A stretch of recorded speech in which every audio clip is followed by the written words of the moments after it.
So like these lights, right? I bought them just the way that they are. Flawed, they've got chips in them, they've got cracks in them, they've got like little brush marks that I can't seem to clean away. But I think they're gorgeous. These lights kind of connect to that journey in the sense that they're not perfect, but they do exactly what I need them to do. And so I collect old things and try to make them new again because I think it's part of loving and embracing your past, but still seeing how beautiful those things can be for your future. Looks good here. Yeah. Okay. So my name is Michelle. I am from Detroit originally, and I live in Chicago. What else did you want me to tell you? I forgot that quick. I'm sorry. I didn't have debt until I went away to college. So I was lucky in that I got a lot of support to go to college, but I ultimately did have to take out a small amount of student loans.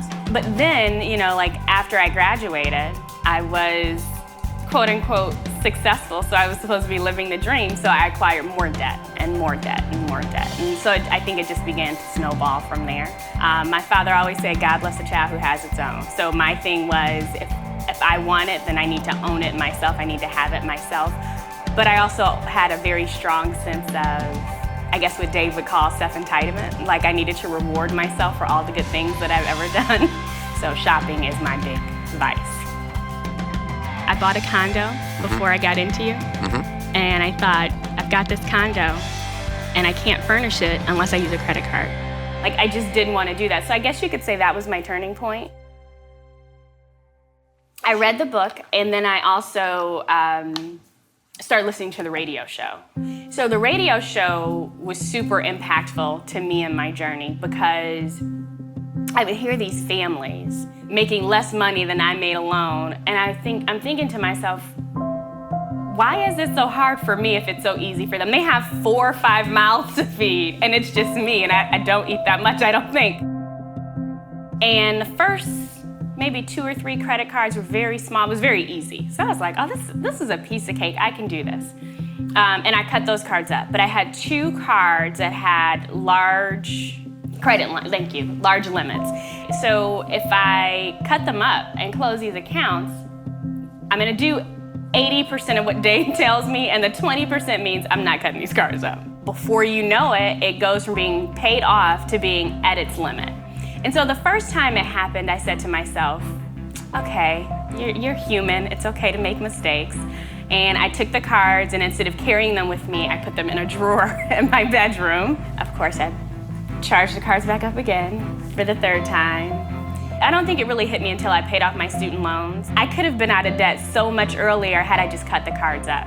So once I got extremely frustrated, I went ahead, I cut the cards up. I closed the accounts, which was a little unnerving. But after I paid off my last big debt, which was my student loans, and saw how quickly I saved my baby step number 3, it gave me a sense of relief, a big sense of relief.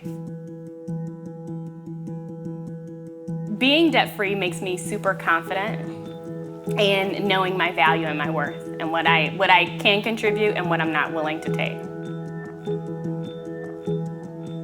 I will tell you that I'm at a point in my career where I'm a little brazen. And I think I feel that way because at the end of the day, if I lose my job tomorrow, I'm gonna be okay. So I got my first tattoo last weekend. I've got to show you guys. It says Persevere on my arm. And the reason I got this tattoo is because it means something to me. And I want to be able to see it every day. I want to be able to see it to remind myself that anything I put my mind to, I can do it. I want to remind myself that I paid off $120,000 in 27 months. I want to remind myself that it was not easy, just like getting this tattoo was not easy. It was very hard. Even when I thought I was going to tell the lady to stop, once she did the P, I allowed her to keep going. And that was, kind of what my financial journey was, right? It was these moments where I thought I wasn't going to be able to go and I had to start all over again paying off my credit cards 3 times. But I think everybody can persevere. My advice to anybody who wants to become debt-free or who wants to just accomplish any big goal in life is to just take it in small, digestible bites and know that it's not always going to be easy.